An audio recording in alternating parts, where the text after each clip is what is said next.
আমরা programming in জাভাস্ক্রিপ্টের module 2 শুরু করছি। এই মডিউলটিতে আমরা অবজেক্টস, অ্যারে এবং ফাংশন সম্পর্কে জানব।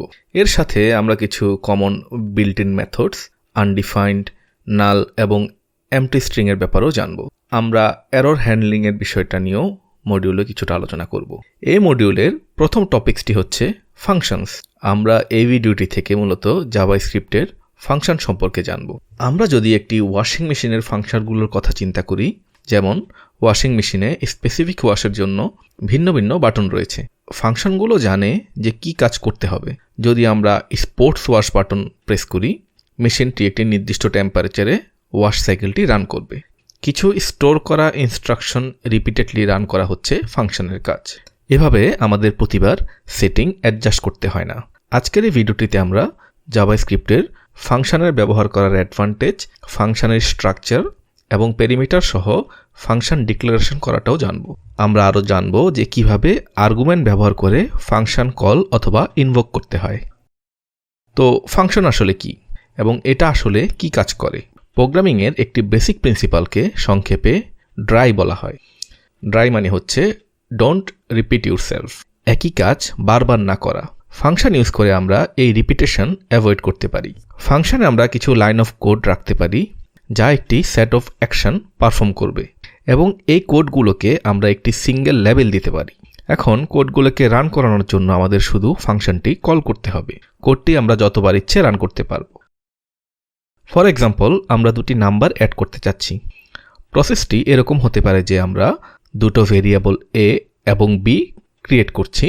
দুটো ভেরিয়েবলকে নাম্বার ভ্যালু অ্যাসাইন করা হলো। আমরা এবার আরেকটি ভেরিয়েবল সি ক্রিয়েট করলাম, যেটা এ এবং বি এর যোগফলের ভ্যালুটি হোল্ড করে। ফাইনালি আমরা সি এর ভ্যালু আউটপুট করলাম। এই কোডটি সাকসেসফুলি দুটি নাম্বার যোগ করে আউটপুট দেখাতে পারবে। কিন্তু আমরা যদি এই কোডটি কয়েকবার এক্সিকিউট করতে চাই, তখন এটার সলিউশন কি হবে?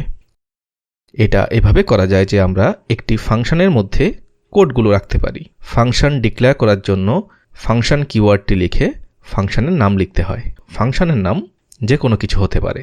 এই এক্সাম্পলে ফাংশনের নাম হচ্ছে অ্যাড টু নামস। নামের পর আমরা লেফট অ্যান্ড রাইট প্যারেন্থেসিস দিব। তারপর left and right curly bracket দিয়ে আমরা ফাংশন ডিক্লারেশন কমপ্লিট করব। যে কোডটি এক্সিকিউট হবে সেটা কার্লি ব্র্যাকেটের মধ্যে রাখতে হবে। এই অংশটিকে ফাংশন বডি বলা হয়। এটা মনে রাখতে হবে যে ফাংশন ডিক্লারেশন কিন্তু কোড এক্সিকিউট করে না। ডিক্লারেশন হচ্ছে এটা স্পেসিফাই করা যে কি অপারেশন পারফর্ম করতে হবে। ফাংশন কোড রান করার জন্য ফাংশনকে কল অথবা ইনভোক করতে হয়। এটা করার প্রসেস হচ্ছে ফাংশন নেম টাইপ করে ওপেন এবং ক্লোজ প্যারেন্থেসিস ইউজ করতে হয়। এটাকে রান এ ফাংশন না বলে ডেভেলপাররা কল এ ফাংশন অথবা ইনভোক এ ফাংশন বলে। নাম যেটাই হোক না কেন, এই সবগুলো টার্মস একটা কাজই করে, সেটা হচ্ছে ফাংশন বডির কোডগুলোকে এক্সিকিউট করা। ফাংশন ব্যবহার করার আরেকটি অ্যাডভান্টেজ হলো ভ্যালু এর ব্যবহার করা। নাম্বার অ্যাড করার এক্সাম্পলে আমরা দেখছিলাম জাস্ট দুটো নাম্বার অ্যাড করা যাচ্ছে। এই নাম্বারগুলো আগে থেকেই দেয়া ছিল, তবে আমরা ফাংশন ব্যবহার করে এখানে যে কোনো ভ্যালু ইউজ করতে পারি। আমরা আগের অ্যাড নাম্বার ফাংশন এক্সাম্পলে কোনো আর্গুমেন্ট ইউজ করিনি, অর্থাৎ কোনো পেরিমিটার ডিফাইন করা হয়নি। ফাংশনের এইরকম ব্যবহার ভেরিয়েবলগুলোকে স্পেসিফিক রাখে এবং বারবার একই রেজাল্ট প্রডিউস করে। আমরা এবার ফাংশনে কিছুটা চেঞ্জ আনছি। এটাকে আরেকটু ফ্লেক্সিবল করার জন্য আমরা ফাংশনে ভ্যালু পাস করব। এই ভ্যালুগুলো ফাংশন ডেফিনেশনে থাকে এবং এটাকে ফাংশন প্যারামিটার বলা হয়। ফাংশনে যে ভ্যালু পাস করা হয় তাকে আর্গুমেন্ট বলা হয়। এবার আমরা ভেরিয়েবল ব্যবহার না করে এ এবং বি এর পেরিমিটার সেট করছি। এখন আমরা চাইলে যে কোনো নাম্বার এখানে ইনসার্ট করতে পারি। প্রতিটি ফাংশন কলে আমরা এখন চাইলে নতুন ভ্যালু পাস করতে পারি।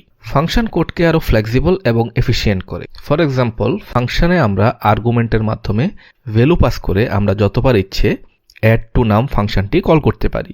এটা প্রতিবার নতুন ভ্যালু নিয়ে রেজাল্ট আউটপুট করবে। এই ভিডিও থেকে আমরা ফাংশন ব্যবহার করার অ্যাডভান্টেজ সম্পর্কে জানলাম। আমরা আরও জেনেছি কিভাবে পেরিমিটার দিয়ে ফাংশন ডিক্লেয়ার করা হয় এবং আর্গুমেন্ট দিয়ে ফাংশন কল করতে হয়। ডে টু ডে ডেভেলপমেন্টে ফাংশনের ব্যবহার বেশ কমন একটি ব্যাপার।